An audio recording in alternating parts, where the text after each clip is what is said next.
Pronto, Opa! finalmente. Conseguimos. Diga aí, Júlio Gralha. Boa noite, bem-vindo. Tudo bom, gente? Bem-vindo a todos. Estão me ouvindo Estamos te bem? ouvindo bem. Tranquilo? Júlio, muito obrigado por você ter aceito participar da conversa aqui hoje com a gente. O Júlio, ele é egiptólogo, professor da UF. Ele organiza vários eventos sobre a questão da interface da espiritualidade com outros saberes.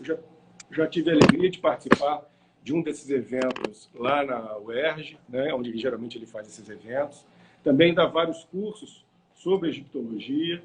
E hoje a gente vai conversar sobre egiptologia e ufologia acadêmica. Bem-vindo, Júlio. Vamos começar conversando com o pessoal. Explica o que faz um egiptólogo. Então, o egiptólogo, né, Bom, boa noite a todos aqui, todos que estão nessa live. Agradecer ao Nelson aí a oportunidade, né, de estar aqui presente com vocês.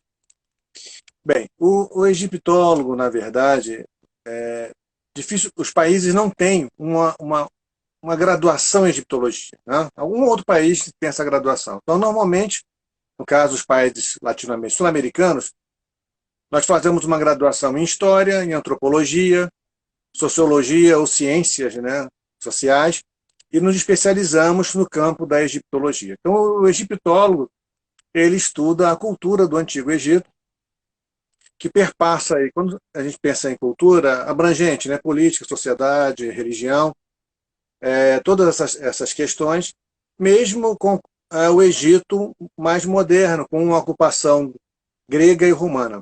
Então, essa seria um estudo, né? A egiptologia, a egiptologia hoje, na verdade, ela além vamos dizer assim, trazer o passado, né, a vida, tenta fazer o que é uma conexão entre o passado e o presente. O que nós temos daquela sociedade, o que mantivemos, o que mudamos, qual foram vamos dizer assim, por alguns problemas que eles tinham, o que eles fizeram, porque o que eles fizeram às vezes é o que nós temos que fazer no tempo presente.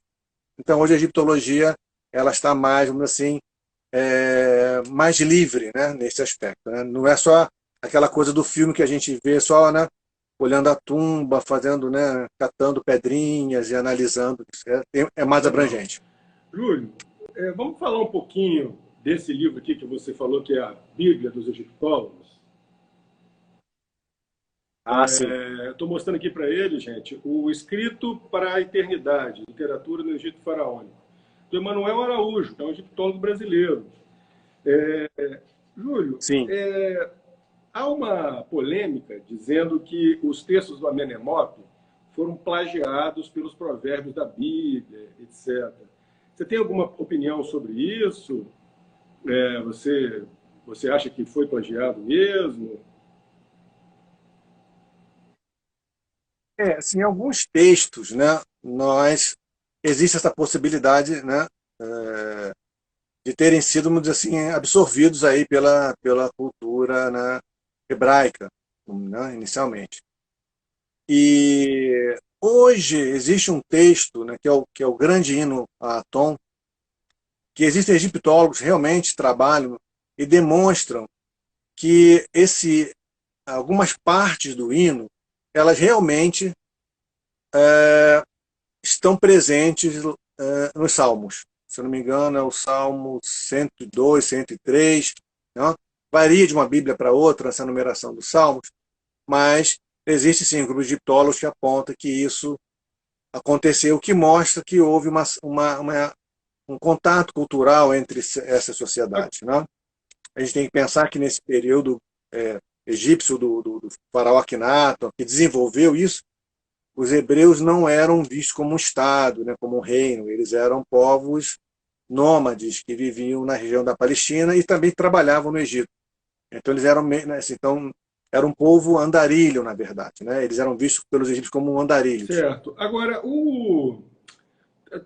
textos como o Ptah-hotep e outros faraós que são, digamos assim, filósofos também, é, Porque a filosofia africana, e por definição egípcia também, é apontado como uma coisa muito interessante, muito vanguardista, etc. Mas tem ali alguns aspectos, não no Amenemop, que eu acho que ele era pastor, né, de ovelha, alguma coisa assim, mas os textos os textos de faraós, etc., tem uma coisa ali um pouco machista, um pouco conservadora, né? Você Sim, poderia dizer hoje em dia como conservadora. sim.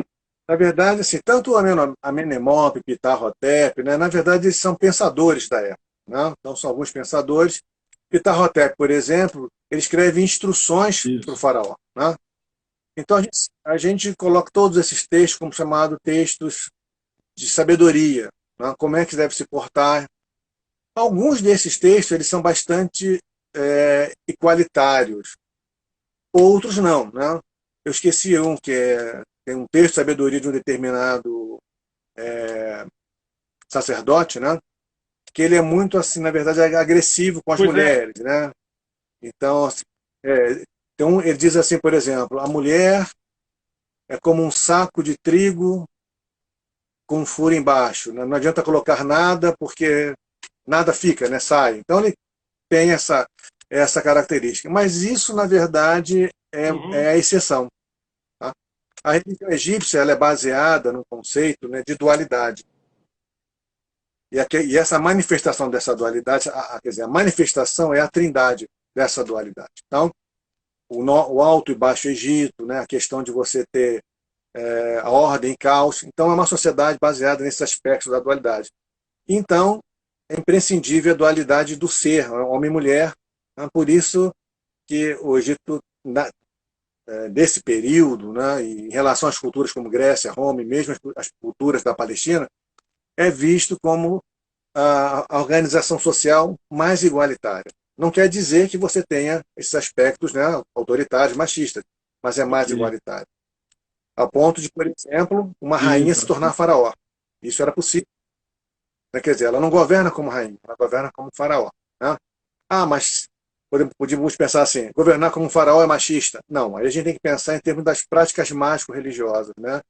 O cargo, vamos dizer assim, energético de liderança é o faraó. Não importa se é uma mulher ou um homem que está ocupando. Né? Então, ele é assim, ele não tem gênero. Né? A ideia é que esse Ok. cargo não tenha gênero. Nesse outro O livrinho aspecto aqui mágico sobre dele. Maat, do Maulana Karenga, a gente conversou um pouquinho sobre isso. Ele propõe a gente traduzir a pronúncia Kéfer, né? A palavra Kéfer, como devir, mudança, associada a textos relativos Sim. a Deus Ahá. Isso me toca profundamente porque a minha pesquisa toda é muito influenciada pelo conceito de devir, que durante muito tempo eu apostava que era grego, e aí eu vejo ele propondo essa tradução de Kéfer por devir. Então, o que você acha disso? Como é que os egípcios já estavam pensando profundamente sobre a questão da mudança, no sentido até ontológico, no sentido de como o ser estar no mundo? Eu acho que Deleuze Adoraria. gostaria disso, né? De ver esse. Adoraria ter contato com isso, nesse aspecto. Sim, veja que, na verdade, assim, as primeiras tradições de Keter, né, foram entendidas como transformações. Né? E aí, essa transformação ela significa o quê? Veja, Keter é a energia que movimenta o Sol. Então, o Sol se move em função de Keter. Então, em cada instante, o Sol está em algum lugar. Ele não está no mesmo lugar. Você virou os olhos, voltou, já está em outra posição. Né? Então, quem faz isso? É o Sol? É o Deus Ra? Não, é Keter. Então, Keter nunca está no mesmo ponto. Né? Ele retorna depois de um ciclo. Mas ele está sempre caminhando e sempre transformando. Né? Alguns vão entender isso como uma transmutação do ser, mais presentemente. Outra transformação, mas a outra questão, a outra possibilidade é essa do vir a ser. Né? Quer dizer, ele está sempre caminhando a ser alguma coisa, ele passa a noite, vira aquela noite, começa tudo de novo e ele continua. essa função dele, né? A função do devir, de vir a ser, né, de manter. Por aí que alguns pesquisadores vão, né, levar o conceito de Keter para essa noção, né, do devir, vamos dizer, do nunca chegar, mas de estar sempre indo para aquele lugar. Essa é uma característica das sociedades antigas. Elas trabalham sempre com a ideia de um mito do eterno retorno. Então, elas não têm essa visão judaico-cristã de um princípio e fim. Elas têm sempre a visão cíclica. Então, essa percepção, os egípcios tinham isso, os gregos, né? Acho que os hititas também. Então, essa visão cíclica, isso é fundamental para a sociedade. Entretanto, os egípcios vão criar duas visões. Eles vão chamar de duas eternidades. Uma eternidade que é cíclica, que é o vir a ser, né? E a outra que é a eternidade, começou e terminou. Né? Então eles trabalham, e chegam a um ponto que eles chegam à conclusão dessas duas eternidades, né? Que uma que é a Diged, que é a eternidade começou e terminou, e a Nehen, né? Que é a eternidade cíclica. A gente traduz, eles colocam sempre isso nos textos, a gente traduz sempre, né, eternamente para sempre. A gente traduz algo parecido como o amor, né, aquela questão, né, que o amor seja eterno enquanto dure, né, uma coisa similar, então eternamente para sempre. Né? Então ele é eterno enquanto dura. Não dura, começa de novo esse princípio. Então os egípcios vão trabalhar. Eu acho que é a única sociedade que trabalha com duas percepções de eternidade. Uma que é sempre o retorno e vir a ser, e a outra não, que é uma judaico-cristã. Legal. Mais uma citação aqui, esse aqui é um dos meus preferidos, o Filosofia Antes dos Gregos, do José Nunes Carreira, que é um pesquisador português. Sim. A questão minha é só essa mesmo. O próprio título do livro já convoca a ideia que a filosofia já existia, por exemplo, no Egito Antigo. E, canonicamente, se coloca o início da filosofia na Grécia Antiga, mais ou menos por 600 a.C. O que a gente pode dizer disso, Júlio? Tem uma questão o que aí? Política? Tem um preconceito? Tem um erro histórico? Eu acho que é uma questão assim vamos dizer assim, de concepção, né? Vou dar um exemplo. Teatro. Né? O teatro que nós conhecemos é um teatro origem grega. Né? Então, o teatro que nós temos é um teatro pela estrutura. Mas antes do teatro grego, existiam outras formas de representação? Óbvio. Né? O egípcio tinha teatro também. A gente tem peças. Uma dessas, temos uma única peça, que é a Contenda entre Horus e Sete, que mostra essa questão dos atores entrando, saindo. Isso é teatro? É, mas não é teatro grego. Entendeu? Então, assim, o que a gente pode, trazendo para essa questão, né? A gente pode falar em filosofia pré-grega? Sim. Né? A gente pode tomar esse conceito de filosofia, né? Os egiptólogos não usam muito isso, usam pensamento místico, pensamento religioso, pensamento social. Né? Mas nós podemos tomar esse conceito, né, dessa questão da filosofia, que nós, na hora de a gente escrever sobre isso, tem que conceituar essa filosofia, que não é a filosofia nas bases de uma filosofia grega. Então, acho que aí essa é a questão. E é verdade que você vai encontrar alguns pensadores que vão dizer, não, isso é absurdo. Você chamar uma filosofia hitita, uma filosofia, né, vamos dizer assim, ou melhor, mitraica, do mitraísmo, os filósofos mitraicos, podemos fazer isso? Sim, porque são os pensamentos, desde que você conceitue isso como a questão do conjunto de pensamento. Aí você faz essa distinção, senão realmente os historiadores clássicos, né, vão bater nessa questão. Isso acontece atualmente com uma outra disciplina, uma chamada Relações Internacionais. As relações internacionais, elas foram criadas no século... Elas estudam as relações do século XVII, XVI para cá. E aí eu falo, mas poxa, os egípcios tinham uma relação diplomática sofisticadíssima com várias outras nações, com os hititas, mas não é relação internacional. Tá? Se você pegar os elementos das relações internacionais e pegar do mundo antigo, você vê que é a mesma coisa. Não, mas isso é um conceito moderno. Então, para a gente não brigar com nossos colegas, né, criou-se as chamadas relações interestatais. Mas relações interestatais no mundo antigo e relações internacionais no mundo moderno é, para mim, a mesma coisa, vamos dizer assim, né? Então, essa é uma questão é uma briguinha de conceitos, né? Que É, acontece. Mas eu não vejo o problema. Rubens Carreira chega até a falar que tem uma palavra requete, que é a mesma etimologia de filosofia para a Grécia Antiga, né? Para pimentar mais ainda a discussão.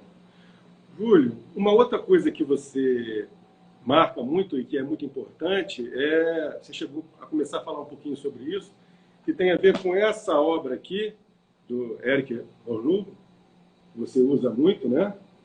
The Secret Lore of Egypt, que o uso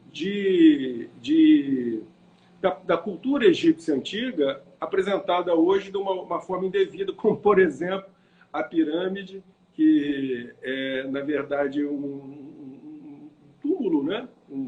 E apresentado como uma coisa energética, poderosa, etc. O que você tem a dizer para a gente sobre isso? Então, durante muito tempo, né, os egiptólogos vão desdenhar, né, os estudos que têm relação com, por exemplo, sociedades secretas, né, os esotéricos, reiki egípcio, né, alienígena do passado, que fala das construções do mundo antigo, né, tal. Tudo isso vai ser meio que desdenhado, sim, não vai ser considerado acadêmico.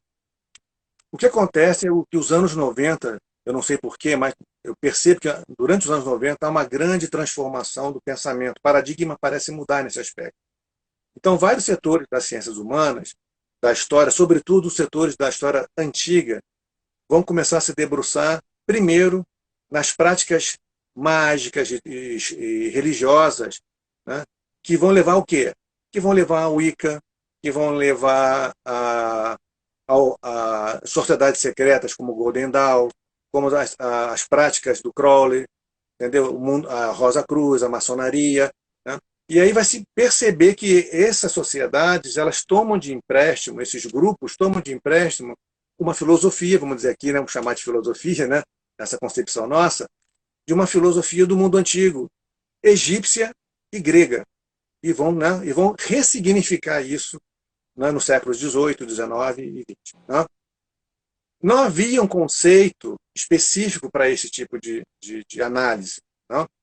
E durante muito tempo, isso não acontecia. Então, nos anos 90, aparecem dois conceitos. Um é o uso do passado, que é justamente você se utilizar desses elementos do mundo antigo, né? No mundo contemporâneo e no mundo moderno e contemporâneo, para as questões religiosas, de prestígio, de poder, né? Não importa, para todas as áreas do ser humano, da relação do ser humano, elas vão aparecer aí nos anos 96, mais ou menos. Em 99, então, Hornung lança esse livro, que é fundamental, porque ele cria o conceito de egiptosofia. Né? Porque o conceito era só de utilizar práticas culturais do Egito. O Hornung vai centrar seu trabalho em utilizar as práticas espirituais, mágico-religiosas do Antigo Egito, e ele vai dizer que é a base da tradição esotérica. O conceito dele coloca isso.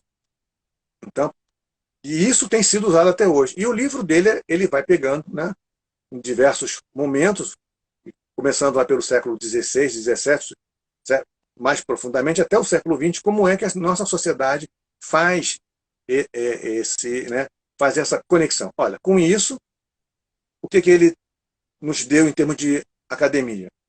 Ele permitiu que, com esses conceitos, e ele é um egiptólogo bastante conhecido, né, ele, na verdade, permitiu que esses dois conceitos, o do Huber, né, que é sobre usos do passado, ou desculpa, como eu falei errado aqui, Huber sobre a egiptomania, o conceito do Huber sobre a egiptomania, que, na verdade, é ressignificar de forma aleatória os elementos do Antigo Egito.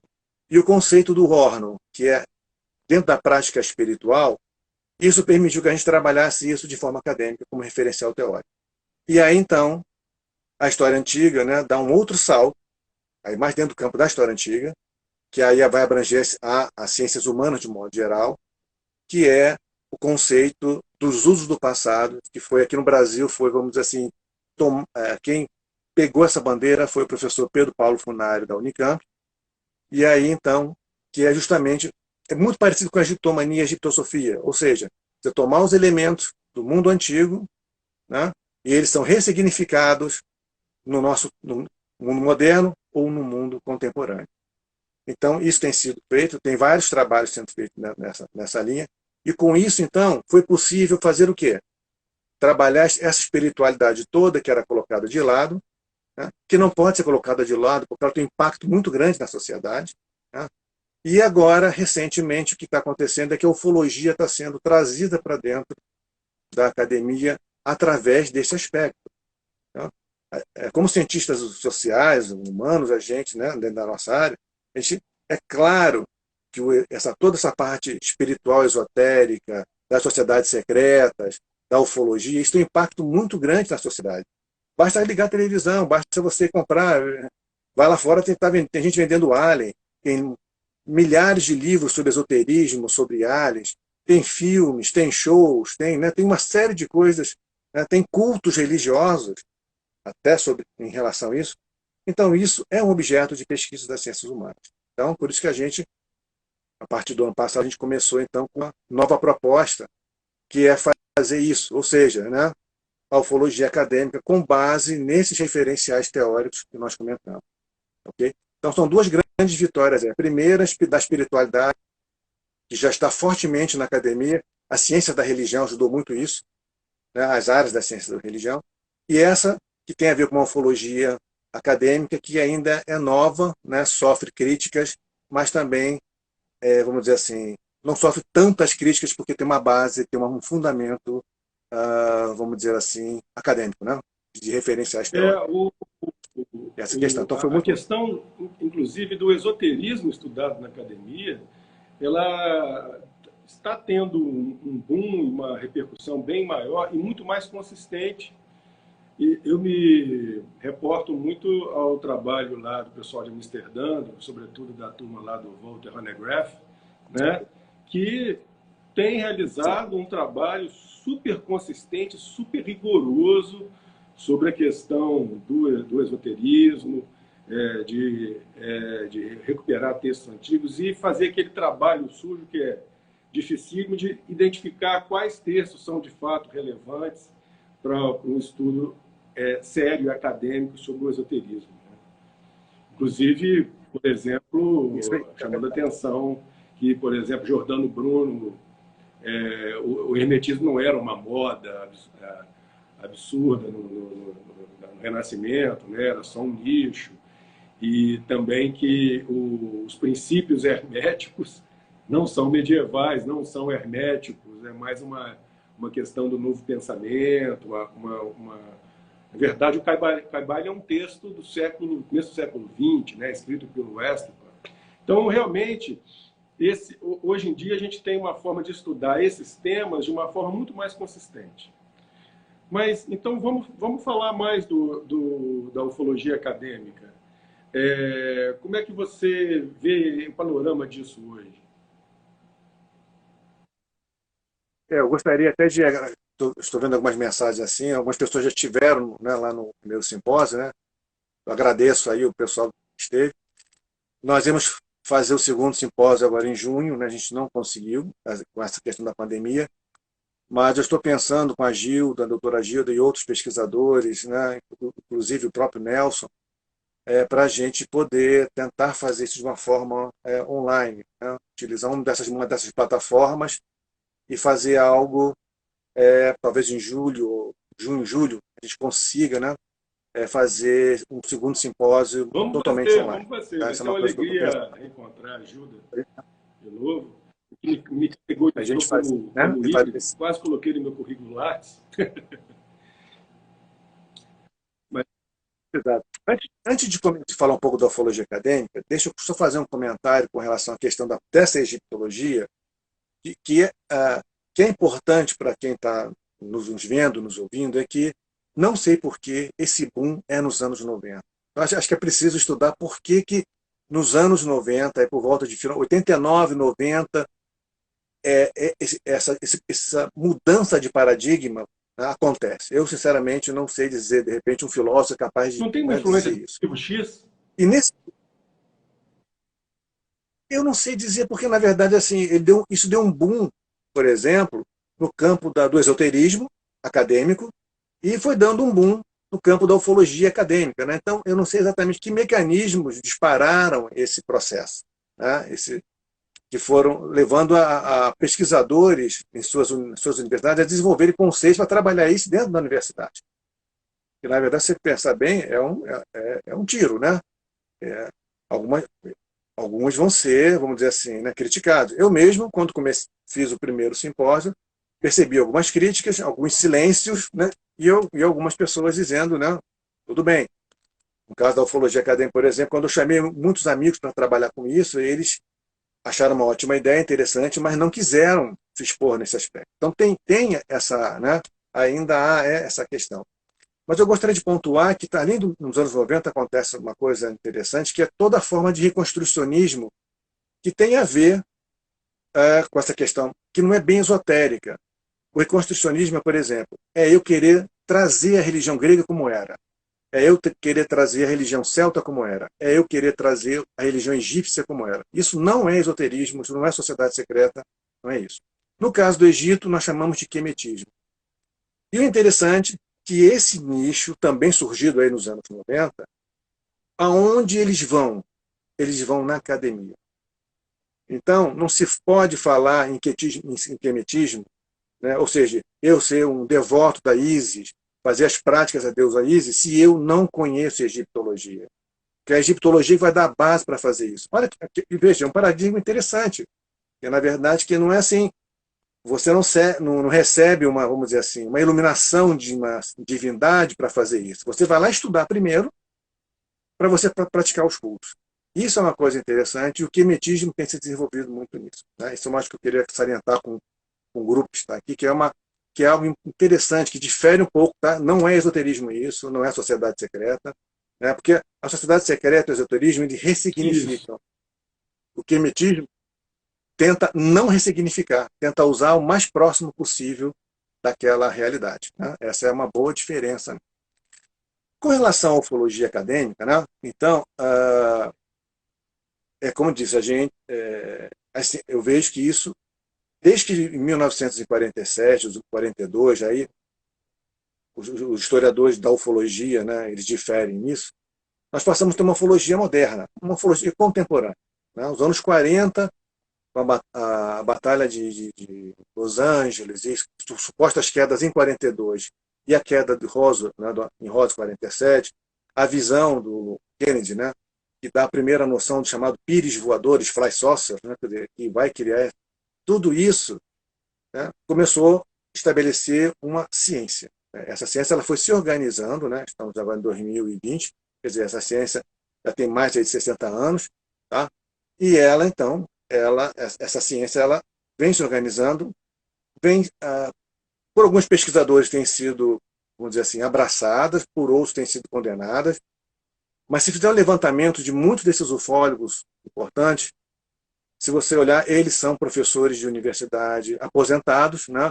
Mas são físicos, são astrofísicos, quer dizer, eles eram da academia e vieram trabalhar nesse aspecto, né? Essa série do Projeto Livro Azul, ele mostra um pouco isso. É uma série romanceada, evidentemente, mas essa característica, a série mostra isso. Então você tem aí É uma uma série ufologia. ficcional baseada numa experiência real de um professor que se tornou ufólogo a convite do governo norte-americano. Ele aparece como coadjuvante no Contatos Imediatos, terceiro grau do Spielberg, né? O filme foi um Exatamente. pouco Parece lá. inspirado na obra dele, e agora está na segunda temporada já, uma série ficcional baseada nas experiências. A série não é exatamente muito fidedigna, mas pega vários elementos do estudo desse foco. Que é interessante, né? Que mostra. Ele, na verdade, ele é um astrofísico, ele vai criar as primeiras bases. É ele que vai criar a noção de contato primeiro grau, segundo grau, terceiro grau. Tá? Ele, então, isso tudo começa a ter o quê? Começa a ver conceitos, começa a ver uma conceituação, e isso então se transforma numa ciência. Né? Há quem diga que não, mas é uma ciência. Tá? Se desenvolve bastante. Eu não sou ufólogo de carteirinha, mas eu, como observador, eu consigo perceber 3 níveis aí. Uma que é essa ufologia que o grupo que eu faço parte faz, né? Que é essa ufologia, o trabalho de campo, que chama de casuística, analisa, né, o tempo presente. E aí tem a Gilda, que faz essa questão dos abduções, dos contatos, né, dessas questões psicológicas. Eu seria um tipo de ufologia. Uma outra ufologia é aquela que, na verdade, quer ver isso no passado. Então, é essa ufologia baseada aí no alienígena do passado, na teoria do astronauta antigo, que vai lá para o mundo antigo e vê a presença Inclusive, alienígena no passado. A a roda de terceira é uma ufologia Ezequiel, na mística. Bíblia, é considerada um dos primeiros relatos lógicos. Né? Exatamente. E o terceiro, essa ufologia mística espiritual, que aí talvez um exemplo seria a da Sim. Mônica Medeiros, né, lá em São Paulo. Né? Então, esses são os 3 que eu consigo enxergar. As 2 primeiras são passíveis de análise. Né? A terceira é muito complicada, porque ela, como método científico, fica muito difícil trabalhar naquele aspecto. A primeira, o método científico ajuda bastante, e a segunda, ela tem seus problemas, e aí onde, né, a ufologia acadêmica ela pretende trabalhar nesse primeiro nível, né, da ufologia, vamos dizer assim, material, né, casuística, e na ufologia que trabalha o mundo antigo. E aí a Gilda e o Arthur, né, vamos dizer, a Gilda na área do campo da abdução, tá, e do campo desses contatos, dos contatados, né, e o Arthur estão nessa linha. E eu trabalho na linha, então, dessas práticas no passado. Então, eu particularmente vejo uma boa vontade dos pesquisadores, mas vejo uma coisa que é um problema. Os pesquisadores que trabalham em sociedades antigas não conhecem profundamente o objeto que eles estão analisando. O fato de não conhecer pode levar à criação de hipóteses equivocadas. Né? Então, por isso que tem muitos historiadores que olham para eles e desdenham, porque eles não eles não têm um conhecimento profundo da cultura que estão trabalhando. A minha ideia é justamente mostrar isso. Olha, nós temos o conhecimento profundo, algumas coisas nós conseguimos provar, algumas coisas nós não conseguimos provar, né? E algumas coisas são tão estranhas, né, que, por ser tão estranha, tão diferente do ambiente, tão diferente daquela cultura, pode até ser que seja, está no campo das possibilidades, pode ser uma possibilidade da presença alienígena. Né? Então, eu, na academia, defendo a possibilidade da presença alienígena no passado, mas não defendo essa possibilidade a partir da pesquisa atual do alienígena do passado. Ou seja, tem uma pirâmide, ninguém consegue fazer, então é alienígena. Tem um templo, ninguém consegue. Não é isso. Né? Na verdade, quais são as diferenças, o que tem de diferente ali que eu posso perceber e analisar para eu tentar construir uma hipótese de uma presença que não é, por exemplo, a egípcia, que não é daquela sociedade e que eu posso levar a uma questão de ser uma presença estrangeira, né, ou extraterrestre. Então, é nessa linha que a gente está tentando construir isso e levar para dentro da academia a nível de debate. Um dado interessante é que nós já temos no Brasil aproximadamente 50 dissertações e teses de mestrado sobre ufologia. As pessoas não sabem, né? Eu cataloguei aí 3 TCCs sobre ufologia. Né? A primeira dissertação de mestrado ocorreu em 1999. Olha como estou dizendo, os anos 90 tem sido em 99, e foi no setor de antropologia da Unesp, né, do Unesp de Assis. Então, veja, isso já existe, eu não estou inventando, porque a ufologia acadêmica que eu estou inventando é organizar isso em eventos. Chamar as pessoas que defenderam suas dissertações, teses de mestrado e colocar lá para a gente. Algumas são de antropologia, outras são de psicologia, outras são de turismo, entendeu? Outras de direito, até questões ligadas a direito. Né?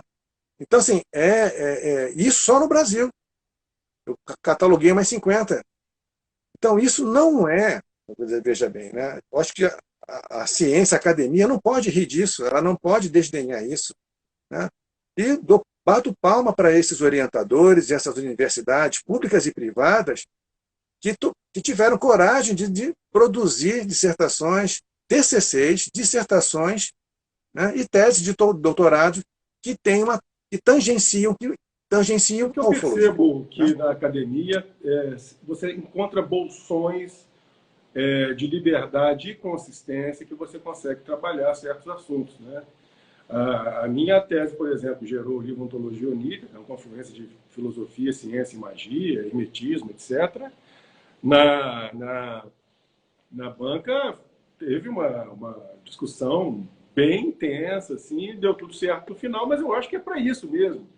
É para ter uma discussão, é para colocar contra a parede e é para a gente chegar a um resultado consistente, né? É, então, eu acho que é uma questão também da gente saber achar onde que estão esses bolsões, ter alguma estratégia para a gente achar. Agora, o Petit, ele tem, o ufólogo brasileiro, né, grande ufólogo brasileiro, ele tem um livro, pelo menos, ele tem pelo menos um livro que ele faz ele elenca várias provas, né, inclusive artefatos de eras geológicas anteriores ao aparecimento do ser humano, artefatos assim sofisticados, com materiais sofisticados. Então, existe aí, existem algumas provas, se você, com o mínimo de boa vontade, você pode entrar com mais consistência nesse assunto. Não, sim, né? Hoje os pesquisadores, né, dessa área, quer dizer, na atualidade, o Petit, né, ele é um pesquisador. Eu me lembro do Petit, a primeira vez, em 85, 83, eu encontrei com ele numa palestra, né? Ele ainda tinha cabelo preto, eu também tinha cabelo pretinho, nós éramos muito novinhos. Então, ele iniciou muitas coisas. Ele e o Gevaerd, por exemplo, são duas pessoas, são ícones que têm uma produção aí, né, grande e de uma importância para a ufologia. Né? Mas hoje em dia, quem trabalha mais com isso é o André de Pierre, né, que é de São Paulo. Ele vem trabalhando nessa linha e ele usa o conceito de paleocontato, que é um conceito que é usado fora. Né? O conceito de paleocontato, que é desvinculado da ufologia e trazer mais para dentro das ciências humanas, é uma estratégia interessante, né, vamos dizer assim. Existe o conceito também de arqueofologia, que é menos usado, e o conceito de ufo-arqueologia, que é usado somente pelo GVE. Então, são esses três conceitos, né? No fundo é a mesma coisa, Uhum. mas... Né? Então, o André de Pierre, que ele vem se debruçando mais nisso. Né? Ele tem alguns pesquisadores junto a ele, né? Tem uma outra moça chamada Van Ted, que também tem, né? Trabalham também nessa linha. Né? Eu, particularmente, eu acho que eles conhecem pouco da cultura que eles estão trabalhando. Né? Assim, eles desenvolvem a questão da teoria e tal, né? Mas assim, eles não se aprofundam muito, não conhecem profundamente aquela cultura. Mas é um trabalho sério. Né? Eles estão fazendo esse trabalho sério e isso é importante. Na verdade, um dia pretendo juntar todo mundo para a gente ter né, esse longo debate, porque isso é salutar. Então, existem elementos, né? E hoje existe um conceito um pouco diferente chamado da arqueologia proibida. Né? É fruto de um livro, né, The Forbidden Archaeology, tal, lançado nos anos 90, 98, e aí criou todo um grupo, né? Todo um grupo aí que trabalha com essa visão da ufarqueologia, a ufarqueologia do André de Pierre, exato. Só que o André de Pierre tem trabalhado mais com a questão do paleocontato. Pelo que eu estou vendo aqui as mensagens, né? Estou vendo mais em relação, pelo menos, esse meio, né? Paleocontato. Mas, então também surgiu essa concepção da arqueologia proibida, que também o André de Pierre usa e outros, né? Que é aquela arqueologia que, na verdade, ela está meio esquecida. Né? Quer dizer, a concepção desses arqueólogos da arqueologia proibida é que se deu pouca atenção a determinados elementos arqueológicos, artefatos, né? E fizeram uma análise acadêmica superficial. Né? Então, há um debate nisso também, né? E hoje, em termos de Brasil, ela não mora no Brasil, ela mora na Califórnia, mas é a Graça Pimentel. A Graça Pimentel ela é uma pesquisadora que está nessa linha da arqueologia proibida, ela vai às escavações, né? E o Brian Foster também. Então, são os dois assim que eu vejo que tem um trabalho consistentes para a gente fazer o debate. É lógico, eu não concordo com algumas posições, mas veja, esse que é uma grande vantagem quando a gente trabalha em conjunto e nós somos realmente democráticos, né? O fato de eu não concordar com algumas práticas não me torna inimigo de ninguém. Nós debatemos, conversamos, né? E estamos juntos, sempre juntos na questão da pesquisa. Até porque, segundo uma regra aí, a unanimidade é burra, né? Toda unanimidade é burra. Então, quer dizer, tem que haver aí essa dialética, né? Esse debate para a gente poder crescer. Tá? Então, nessa linha. E a ufologia acadêmica, que é justamente congregar esse grupo. Então, nós começamos pela UERJ. Tá? A UERJ abriu esse espaço, tá? Através do seu programa de estudos da religião, com a professora Thelma, e os núcleos de pesquisa da UF que eu coordeno. Né? Então, nós dois juntos nos atrevemos, vamos dizer assim, a criar o primeiro, né, o UFACAD, né, o primeiro ufologia acadêmica. Né? E a ideia é criar outros e, mais para frente, a gente produzir textos, né, e se tornar isso algo consistente que possa congregar pesquisadores, mesmo de todas dessas áreas, e antagônicos, pesquisadores antagônicos mesmo. A ideia é congregar os pesquisadores, não é congregar os pesquisadores que pensam uma única coisa, mas que todos estejam juntos, né? Porque, na verdade, no fundo, a gente quer a mesma coisa. O pessoal está pedindo aqui esse livro. Então, essa é a ideia. Júlio, livro sobre ufologia. Oi? O que você indica aí? Livros de ufologia? Não entendi. As pessoas estão pedindo dicas de livros sobre ufologia. Agora você me pegou. Deixa eu pensar.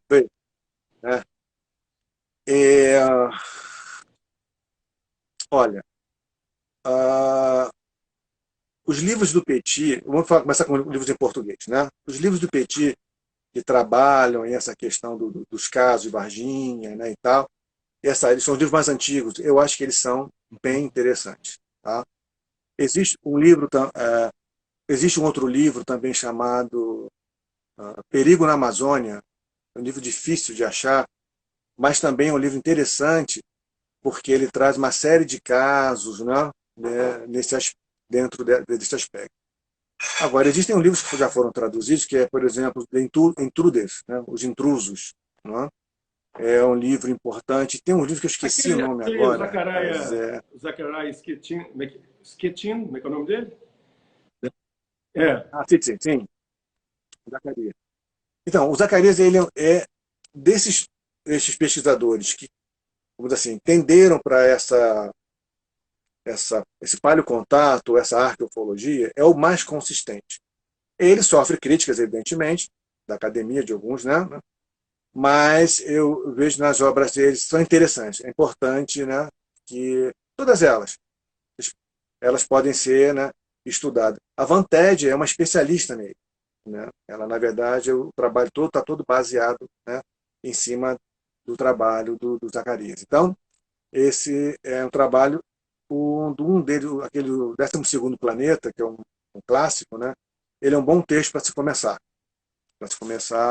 a entender a obra, né, do Zacarias. Um outro texto que, na verdade, não é ufológico, mas leva para essa dimensão, é a Serpente no Céu, né? Que é acho que é isso, Serpente in the Sky, foi traduzida, né, como Serpente no Céu. Ele é de egiptologia, mas usa os trabalhos de um pesquisador antigo, né, muito bom, que a academia não trabalha muito com ele era um autodidata, mas excelente, que fazia essa ponte entre ciência e a espiritualidade, né, todos esses aspectos, que é o Svaler de Lubix. Né? Quer dizer, que é só botar na internet lá, Lubi, Lubix, CZ, e aí vai aparecer as obras dele. Então, esse livro... Ele tem várias obras já digitalizadas, em PDF, podem ser usadas em espanhol, em inglês. Né? Ainda com relação à ufologia, né, obras assim, mais recentes, eu vejo assim, a biblioteca UFO, ela tem boas obras. Eu não saberia te dizer uma mais claramente, né? Mas a biblioteca o UFO ela tem uma grande quantidade de obras que são consistentes, né? E vale a pena. Eu tenho até algumas aqui. Agora, você tem diversos outros, né, ufólogos. Né? Você tem aí, por exemplo, o Petit o Gevaert, que são assim os ícones. Mas você tem, né, produzido trabalhos, tem o Eduardo Boaventura, e tem os pesquisadores como o Arthur Neto, o João Maciel, o Marcão, tem vários outros pesquisadores, né, que o Peré, que está um pouco afastado, ele trabalhou muito com a Operação Prato. Esses, alguns desses pesquisadores estão produzindo seus textos ainda. Né? Muitos não produziram ainda suas publicações, mas eles têm seus canais no YouTube, né? E vale a pena acompanhá-los nesse aspecto. Eu percebo que tem um grupo da ufologia que não é muito de escrever, são muitos da ação. Né? E já tem aquele outro grupo que não, que gosta de fazer as coisas, sentar e escrever. Né? Essas são as diferenças aí. Mas a biblioteca agora, de língua estrangeira, aí os livros do Haneke, que é esse mesmo que aparece lá no projeto Livro Azul, né? Tem várias publicações dele já disponíveis em PDF para serem baixadas. Eu acho que é bom porque ele, o astrofísico, é um princípio, mas ele já faz discussões, né, sobre ufologia e é um cientista, vamos dizer assim. E o Jacques Vallée também, já tem várias, né, Jacques Vallée já tem várias publicações, são da antiga, são os clássicos, vamos dizer assim. Né? E toda hora está aparecendo publicação nova, então por isso que eu não teria hoje assim uma publicação de ponta. Né? O caso, por exemplo, a Gilda, ela tem as publicações dela, né? Como meu Deus, ela tem várias, umas 3 publicações que elas fazem, então, essas análises eu não estou lembrando o nome de todas elas, mas colocar no Google lá, Gilda Moura, né, livros, então ela tem uns livros que já fazem esses trabalhos, que ela está, né, ela coloca a sua pesquisa, parte da sua pesquisa, de uma forma palatável, né, para o leitor. Ok. Tá? Isso é outra A coisa que a gente gente...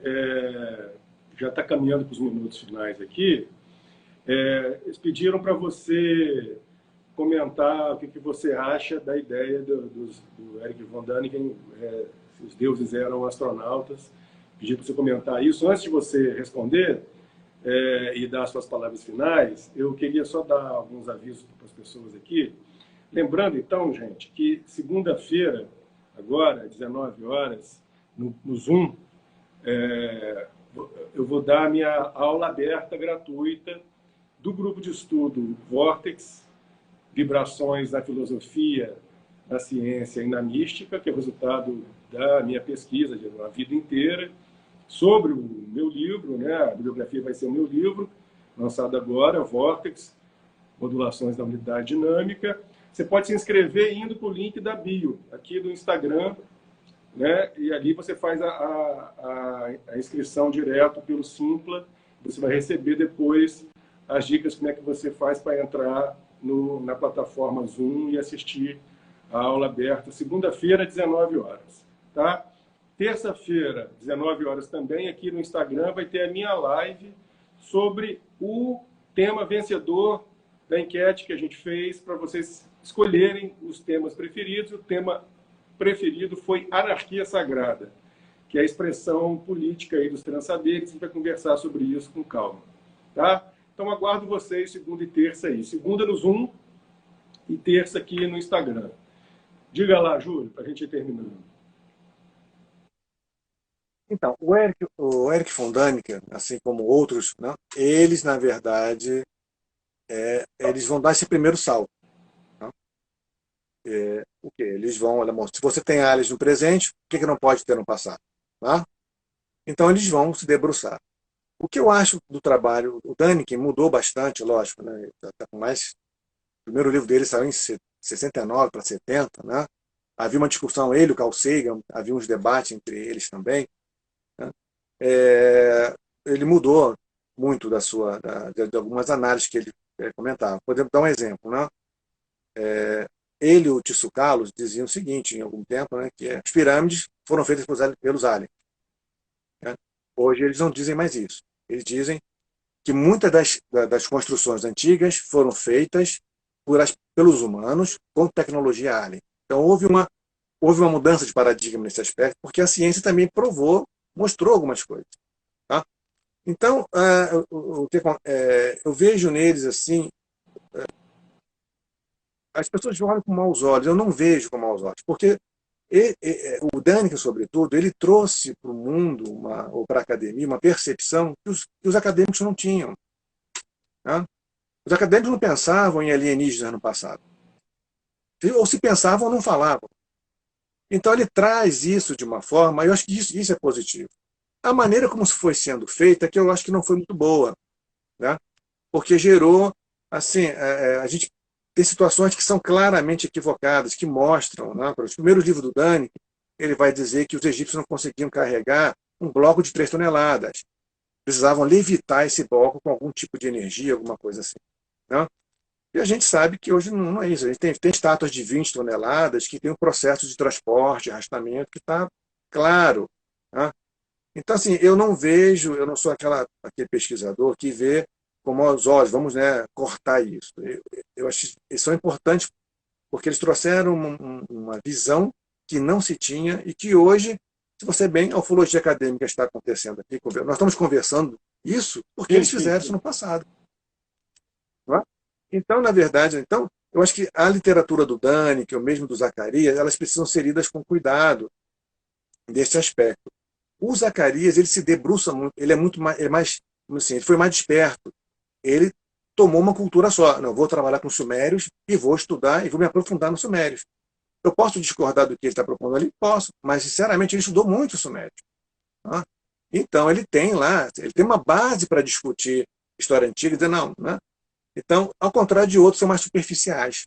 Então, assim, se eu tivesse que dar um conselho a esses colegas, esses pesquisadores, é que eles devem se aprofundar numa cultura, né? E explicitar uma hipótese mais clara. Mas eu não vejo com maus olhos o trabalho do Däniken, que eu acho que aí ele é importante para a gente entender, né? Para refletir, ó, realmente, cara, poxa, tem situações que são realmente complexas. Tem um texto que quase ninguém conhece, mas eu tenho lá em casa, né, que é um texto que eu estava fazendo a minha dissertação de mestrado, e o texto dizia o seguinte, que era um combate, resumindo, né, um texto egípcio, era um combate entre 2 grupos, e aí ele dizia assim, um deles lançou um disco, né, que veio voando, cortou a cabeça de vários de nós e retornou a ele. Não? E era um disco metálico, acho brilhante, olha só. Né? Quer dizer, é uma narrativa que, né, eu falei, cara, que tipo de arma é essa que faz isso? Né? Um bumerangue? Pô, mas o bumerangue vai cortar a cabeça de todo mundo e vai voltar?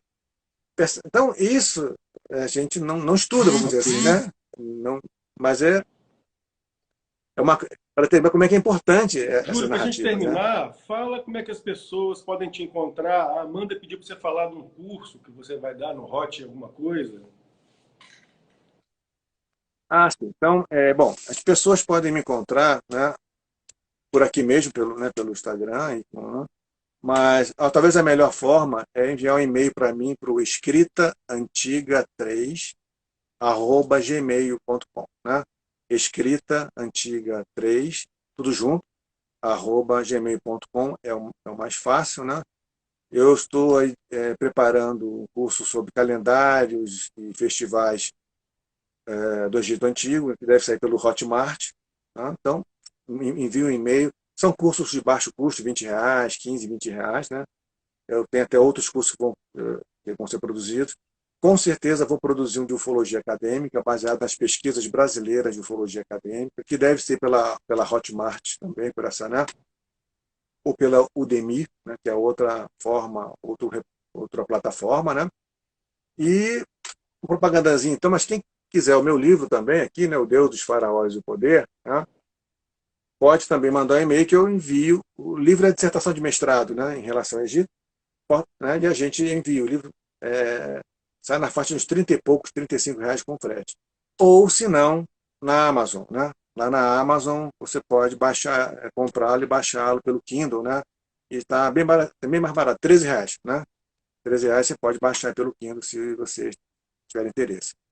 Então, basicamente é isso. Quer dizer, o curso deve sair daqui a uma semana. Então, quem tiver interesse, envie um e-mail para mim, né, escrita antiga 3@gmail.com, gmail.com. Agradeço aí a Amanda pela lembrança, né? Eu vi aqui também a questão, pessoas colocando a questão de a ciência não ter preconceito, isso, estão colocando essas coisas. Infelizmente, a academia é preconceituosa, né? E como o Nelson colocou, existem bolsões que não são preconceituosos. Eu diria que, por exemplo, em termos de universidade, para mim, a Unicamp é a mais vanguardista. A primeira tese de doutorado sobre esoterismo que eu conheço é da Unicamp, de Júlio, 2001. o Uma Instagram tese de vai doutorado. cortar aqui Olha, agora, tá avisando? Então, queria te agradecer perfeito. muito, tá? As pessoas podem mandar aí e-mail para ele, entrar em contato pelo Instagram, etc. Muito obrigado, Júlio, foi ótimo, esclareceu muita coisa para a gente. Eu aguardo vocês, então, segunda-feira. Obrigado, eu que agradeço. Segunda-feira no Zoom, pelo Instagram, olha aí no link da bio, e terça-feira aqui às 19 horas, tá bom? Um abraço, pessoal, um abraço, Júlio, brigadão, até lá. Obrigado.